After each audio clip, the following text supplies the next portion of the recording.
Arya Penangsang atau Arya Jipang atau Jipangkang adalah Raja Adipati Jipang yang memerintah pada pertengahan abad ke-15.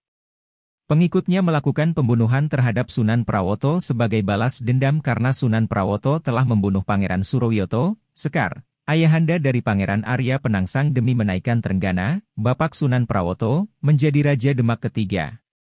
Arya Penangsang lalu menjadi Raja Demak kelima atau penguasa terakhir Kerajaan Demak dan memindahkan pusat pemerintahannya ke Jipang, sehingga pada masa itu dikenal dengan sebutan Demak Jipang. Namun pada tahun 1554 Arya Penangsang tewas dibunuh pasukan pemberontak kiriman Hadiwijaya, penguasa Pajang.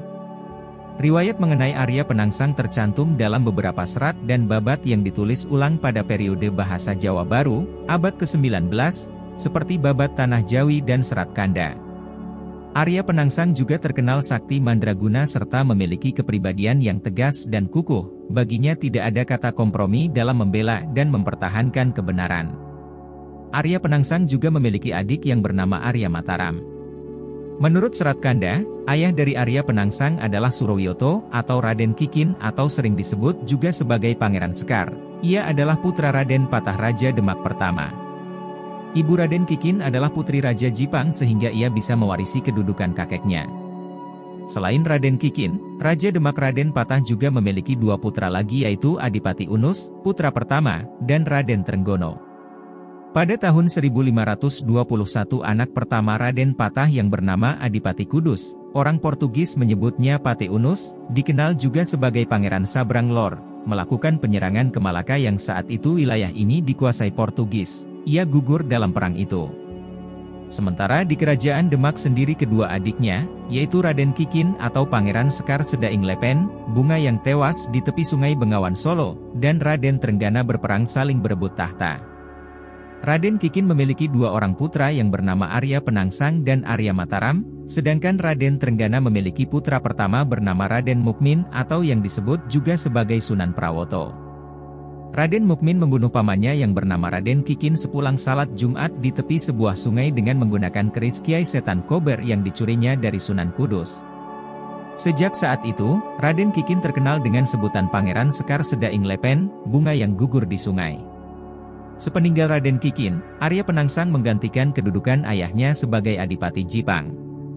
Saat itu usianya masih anak-anak, sehingga pemerintahannya diwakili Patih Matahun. Ia dibantu oleh salah satu senapati Kadipaten Jipang yang terkenal bernama Tohpati. Wilayah Jipang sendiri saat ini terletak di Kecamatan Cepu, Kabupaten Blora, Jawa Tengah. Raden Trenggana naik tahta Kerajaan Demak sejak tahun 1521. Pemerintahannya berakhir saat ia gugur di Panarukan, Situbondo tahun 1546. Raden Mukmin menggantikan sebagai raja keempat bergelar Sunan Prawoto. Adipati Arya Penangsang yang mendapatkan dukungan gurunya, Sunan Kudus, berniat untuk merebut tahta Kesultanan Demak dari tangan Sunan Prawoto. Keinginan tersebut muncul bukan saja karena ia ingin menguasai Kerajaan Demak, tetapi juga untuk membalas dendam atas kematian ayahnya. Pada suatu malam di tahun 1549 Arya Penangsang memerintahkan pasukan khusus Jipang Panolan yang dikenal dengan nama pasukan Sureng. Pasukan Sureng adalah pasukan yang dilatih khusus untuk menyusup dan melakukan operasi pembunuhan, untuk membinasakan Sunan Prawoto. Pasukan itu dipimpin oleh Rangkut. Setibanya di kediaman Sunan Prawoto, Rangkut berhasil menyelinap masuk ke dalam kamar tidur Sunan Prawoto, sementara para anak buahnya berjaga-jaga di luar. Ketika itu, Sunan Prawoto sedang menderita sakit sehingga tidak dapat berbuat banyak selain pasrah. Ia pun mengakui kesalahannya dan rela untuk diakhiri hidupnya oleh orang yang tidak dikenalnya itu. "Hai, Kisanak, habisilah nyawaku. Aku akan bertanggung jawab atas kematian Raden Kikin. Tapi, tolong kamu jangan melukai istriku, Iba Sunan Prawoto." Rangkut mengabulkan permintaan itu. Namun, ketika ia menghujamkan kerisnya ke tubuh Sunan Prawoto, ternyata keris itu tembus hingga mengenai tubuh istri Sunan Prawoto yang berlindung di balik punggung suaminya. Tak ayal lagi, istri Sunan Prawata pun tewas. Melihat istrinya meninggal, Sunan Prawoto menjadi marah. Dalam keadaan terluka parah, ia segera mencabut keris yang menancap di tubuhnya lalu dilemparkannya ke arah Rangkut. Sunan Prawoto pun berhasil membinasakan Rangkut sebelum dirinya menghembuskan nafas terakhir. Ratu Kalinyamat, adik Sunan Prawoto, menemukan bukti kalau Sunan Kudus terlibat pembunuhan kakaknya. Ia datang ke Kudus meminta pertanggungjawaban. Namun jawaban Sunan Kudus bahwa Sunan Prawoto mati karena karma, pernyataan Sunan ini membuat Ratu Kalinyamat kecewa. Ratu Kalinyamat bersama suaminya pulang ke Jepara. Di tengah jalan mereka diserbu anak buah Arya Penangsang. Ratu Kalinyamat berhasil lolos, sedangkan suaminya, yang bernama Pangeran Hadari, terbunuh. Arya Penangsang kemudian mengirim 4 orang utusan untuk membunuh Hadiwijaya, menantu Raden Trenggana yang menjadi Adipati Pajang, namun keempat utusan itu dapat dikalahkan Hadiwijaya dan dipulangkan secara hormat, bahkan diberi hadiah pakaian prajurit oleh Hadiwijaya. Kepulangan keempat utusan yang membawa hadiah tersebut tentu saja membuat Arya Penangsang tersinggung dan sangat marah. Ia pun memutuskan untuk menghabisi nyawa Hadiwijaya dengan tangannya sendiri. Kemudian Hadiwijaya ganti yang mendatangi Arya Penangsang untuk mengembalikan keris Kiai Setan Kober. Keduanya lalu terlibat pertengkaran dan didamaikan Sunan Kudus. Pada kesempatan itu Sunan Kudus yang lebih mendukung Arya Penangsang memberikan tuah raja yang sedianya disiapkan untuk tempat duduk Hadiwijaya agar celaka sakit. Akan tetapi atas nasihat dari salah satu punggawanya, Adipati Pajang Hadiwijaya tidak menempatinya yang lalu diduduki oleh Arya Penangsang. Padahal sebelumnya telah diwanti-wanti oleh Sunan Kudus agar tidak menempati tempat yang telah diberi tuah Raja Kalacakra itu. Setelah Hadiwijaya pulang, Sunan Kudus menyuruh Arya Penangsang melakukan puasa 40 hari untuk menghilangkan tuah Raja Kalacakra tersebut. Tuah Raja Kalacakra adalah semacam tulisan mantra yang dapat mencelakai sakit orang yang dituju, semacam santet. Dalam perjalanan pulang ke Pajang, rombongan Adipati Pajang Hadiwijaya singgah ke Gunung Danaraja tempat Ratu Kalinyamat bertapa. Ratu Kalinyamat yang juga mendendam atas kematian suaminya Pangeran Hadari, mendesak Hadiwijaya agar segera membunuh Arya Penangsang. Dirinya yang mengaku sebagai pewaris tahta Sunan Prawoto, berjanji akan menyerahkan Demak dan Jepara jika Hadiwijaya menang. Sultan Hadiwijaya yang mengetahui kabar tersebut menganggap Arya Penangsang telah memberontak terhadap Pajang. Namun, ia tidak ingin memerangi Arya Penangsang secara langsung karena Arya Penangsang masih sama-sama anggota keluarga Demak dan merasa dirinya hanya sebagai mantu keluarga Demak. Dan Sultan Hadiwijaya sendiri masih satu saudara seperguruan, yaitu sama-sama murid Sunan Kudus, dan Sultan Hadiwijaya tidak mengetahui jikalau gurunya Sunan Kudus lebih mendukung Arya Penangsang, musuh dalam selimut. Maka diumumkanlah sayembara, barang siapa yang dapat membunuh Arya Penangsang, akan memperoleh hadiah berupa Tanah Pati dan Mataram. Atas desakan Ki Jurumartani, kedua kakak angkat Hadiwijaya, yaitu Ki Ageng Pamanahan dan Ki Panjawi yang merupakan abdi dalam Sultan Hadiwijaya, pun ikut dalam sayembara tersebut. Demikian juga putra kandung Ki Ageng Pamanahan yang bernama Danang Sutawijaya ikut pula dalam sayembara memerangi Arya Penangsang.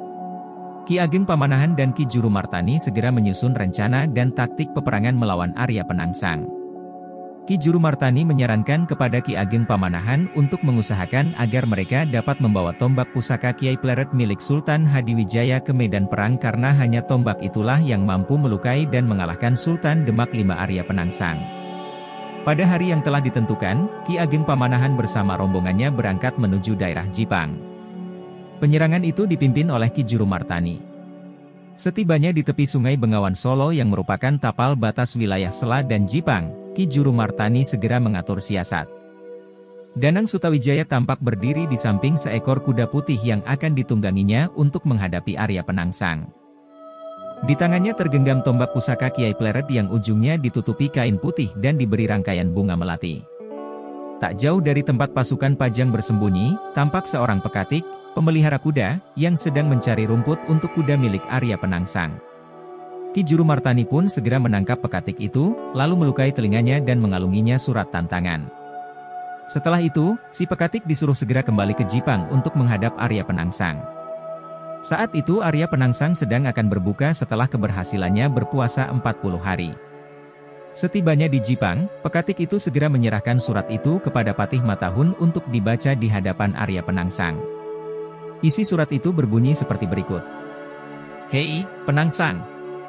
Yen sira nyata lanang sejati, payo tanding lawan ingsun. Da anti sapinggiring bengawan tapel wates. Yen ora wani nekani, nyata sirawandu kang membarupa. Budala tanpa rowang. Ingsun wong selawustan bisa suwenahan sedianing tias kapeing digas janggamu. Artinya, "Hai, Penangsang. Jika kamu nyata lelaki sejati, mari bertanding denganku. Aku tunggu di pinggir sungai tapal batas. Jika tidak berani datang, jelaslah kamu seorang banci yang menyamar sebagai lelaki. Berangkatlah tanpa prajurit. Aku orang Sela sudah gatal ingin memenggal kepalamu." Surat tantangan atas nama Hadiwijaya membuatnya tidak mampu menahan emosi. Apalagi surat tantangan itu dibawa oleh pekatiknya, pemelihara kuda, yang sebelumnya sudah dipotong telinganya oleh pemanahan dan penjawi. Arya Penangsang langsung menggebrak meja di sampingnya. Ia lalu segera mengenakan pakaian perang dan keris pusakanya yang bernama Kiai Setan Kober. Meskipun sudah disabarkan adik Arya Penangsang, Arya Mataram, Penangsang tetap berangkat ke medan perang menaiki kuda jantan yang bernama Gagak Rimang. "Prajurit, siapkan Kiai Gagak Rimang," seru Arya Penangsang. Kiai Gagak Rimang adalah kuda andalan Arya Penangsang yang biasa dipakai untuk mengalahkan musuh-musuhnya dalam peperangan. Gagak Rimang perawakannya gagah dan tegap, badannya tinggi dan besar serta sangat lincah. Warna bulunya yang hitam mengkilap membuatnya tampak berwibawa. Dengan mata merah penuh amarah, Arya Penangsang segera menunggangi Kiai Gagak Rimang menuju sungai tapal batas wilayah Jipang. Setibanya di tepi sungai, Arya Penangsang melihat seorang anak kecil yang sedang menunggang kuda putih di seberang sungai. Anak kecil itu tak lain adalah Sutawijaya yang sudah siap dengan tombak pusakanya. Melihat kedatangan Arya Penangsang, Danang Sutawijaya berteriak dengan suara nyaring. "Hai, Penangsang. Lawanlah aku kalau kamu berani." Kuda Gagak Rimang dengan penuh nafsu mengejar Sutawijaya yang mengendarai kuda betina. Dada Arya Penangsang bagai dibakar api mendengar suara anak kecil yang menantangnya itu. Ia tidak sanggup lagi menahan emosinya. Dengan segera ia menarik tali kekang Kiai Gagak Rimang sehingga kuda itu meringkik dan berlari menapaki dasar sungai Bengawan yang hanya setinggi lutut. Betapa senangnya hati Danang Sutawijaya melihat Arya Penangsang mendahuluinya mencebur ke sungai. Konon, jika terjadi peperangan atau pertarungan di sungai Bengawan, pihak yang lebih dahulu turun ke sungai pasti akan kalah. Tanpa ragu lagi, Sutawijaya segera menghela kuda putihnya turun ke sungai. Begitu ia berhadap-hadapan dengan Arya Penangsang, putra Ki Ageng Pamanahan itu segera memutar arah kudanya sehingga membelakangi kuda Arya Penangsang. Kuda hitam kesayangan Arya Penangsang pun tiba-tiba bertingkah aneh dan menjadi liar karena kuda yang ditunggangi Sutawijaya adalah kuda betina. Semakin lama Kiai Gagak Rimang semakin liar dan berontak hingga Arya Penangsang kerepotan mengendalikannya. Melihat Arya Penangsang sibuk mengendalikan kudanya, Sutawijaya tidak menyia-nyiakan kesempatan itu. Ia segera menusukkan tombak pusaka Kiai Pleret ke perut Arya Penangsang hingga robek, hingga sebagian ususnya terburai. Meski demikian, Arya Penangsang yang sakti itu masih hidup. Ia berusaha meraih ususnya yang terburai itu lalu dikalungkannya pada warangka keris pusakanya. Setelah itu, ia segera menarik tali kekang kudanya untuk mengejar Sutawijaya. Begitu mendekat, Arya Penangsang meraih tubuh Sutawijaya yang kecil itu dan membantingnya ke tanah hingga tak berdaya.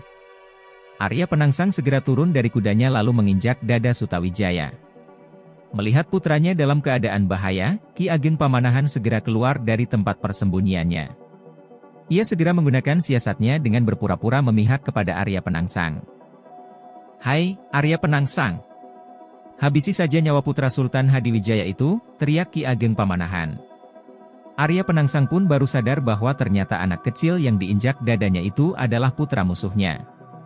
Dengan geram, ia segera mencabut keris Kiai Brongot Setan Kober dari pinggangnya. Namun, ia lupa jika sebagian ususnya tersampir di warangka keris pusaka itu. Begitu ia mengangkat keris itu, seketika itu pula ususnya terputus.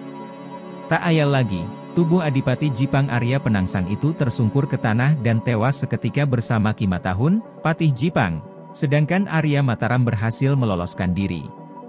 Setelah Arya Penangsang tewas, Ki Ageng Pamanahan beserta rombongannya kembali ke Pajang untuk melapor kepada Sultan Hadiwijaya bahwa Arya Penangsang telah tewas. Sultan Hadiwijaya sangat gembira mendengar kabar gembira itu. Sesuai dengan janjinya, maka ia pun menghadiahi Ki Ageng Pamanahan dan Ki Penjawi tanah di Pati dan tanah di hutan Mataram. Setelah melalui perundingan, Ki Ageng Pamanahan mendapatkan bagian tanah di hutan Mataram sedangkan Ki Penjawi mendapatkan bagian tanah di Pati. Atas restu Sultan Hadiwijaya, keduanya menuju ke bagian masing-masing. Ki Ageng Pamanahan pun mengajak putranya, Danang Sutawijaya, untuk ikut serta pindah dan menetap di daerah yang menjadi bagiannya. Di sana, mereka mengubah hutan belantara itu menjadi pusat kerajaan besar yang bernama Kerajaan Mataram. Bagi masyarakat sekitar Cepu entah itu yang berada di Kabupaten Blora maupun Kabupaten Bojonegoro, untayan bunga melati pada keris pengantin pria Jawa diibaratkan sebagai lambang kegagahan Arya Penangsang. Meskipun telah terburai isi perutnya, namun Arya Penangsang tetap masih mampu tegap berdiri hingga titik darah penghabisan.